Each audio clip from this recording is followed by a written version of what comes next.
You do more and you do more, and then it's not enough, which translates, I must not be enough. Why can't I give that to myself? Why is it that I feel like no matter what I do, it's not enough?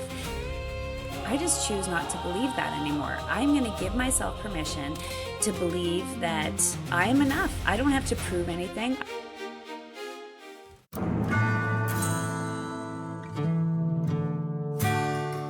My story, even though I'm born and raised on the farm, but not a farmer. But it doesn't matter what career we do, to be honest. Underneath, sometimes we feel like we have to do more, do more, do more, achieve more, become more. It's always about more. And it's like underneath all of that, if you really peel back the layers, it's like, why do you feel like you have to do that? So I did my own journey with this where it was like underneath when I started peeling back the layers and saying, why do you have to keep doing more and doing more and doing more, and then it still feels like it's not enough? Well, underneath it, if I really was honest with myself, it was because I felt like I wasn't enough. So because I felt like I wasn't enough, I had to keep trying to prove that I was. And that's where it really came from. And I think it comes from for a lot of people. It's like you do more and you do more, and then it's not enough, which translates, I must not be enough. So now I have to try even harder, and I have to pick myself up and keep on going.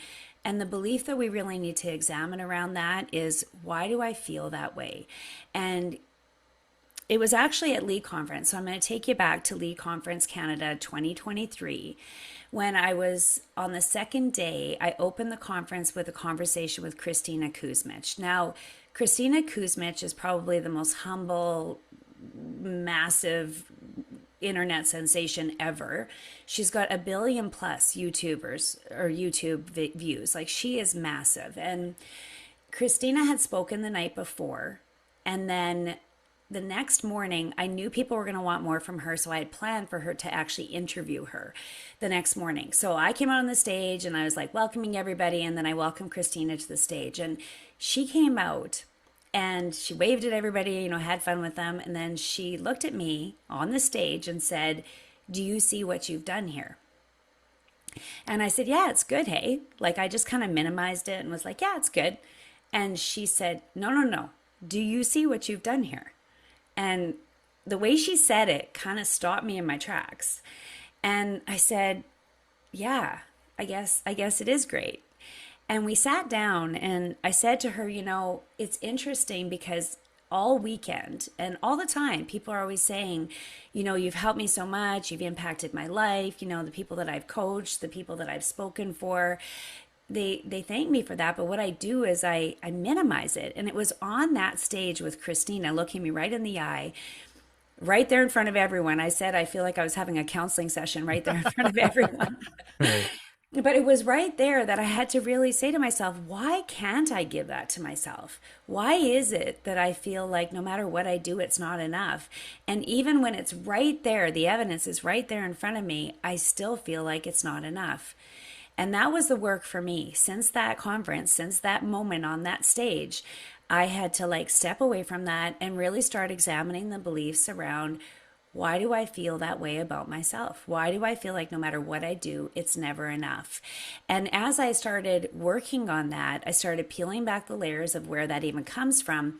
And then I moved into, I just choose not to believe that anymore. I'm going to give myself permission to believe that I am enough. I don't have to prove anything. I'm enough exactly as I am.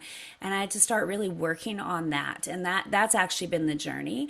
So the question that I would ask the audience to ponder is, what belief system are you holding right now? What beliefs are you holding about yourself right now? Where did those come from? And then, is that the best belief for you to continue to carry about yourself?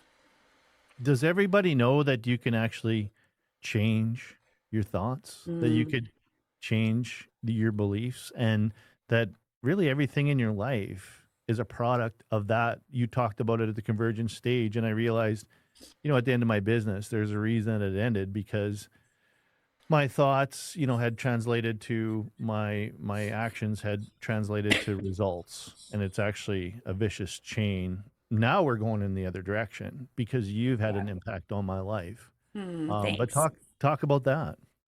Well, it is true. I don't think that people know this information. As a matter of fact, not that long ago, I was actually doing a meeting with someone, and I was talking away, doing my thing, and they work for me. So I was doing this conversation, and I said, "Okay, I've got to put out more training videos, and I've got to do more." And she's like, "Corliss, I need to just tell you, in this last 30 minutes, she said, you've already taught me like six things in here, and you don't even realize that you're doing it." And it was so good that she brought that awareness to me because without that awareness, I've been doing this work for so long that I've forgotten people don't know this stuff. So I'm grateful that you're saying, "Okay, Corliss, bring it back to people don't even know this stuff." So let me teach you a few things here.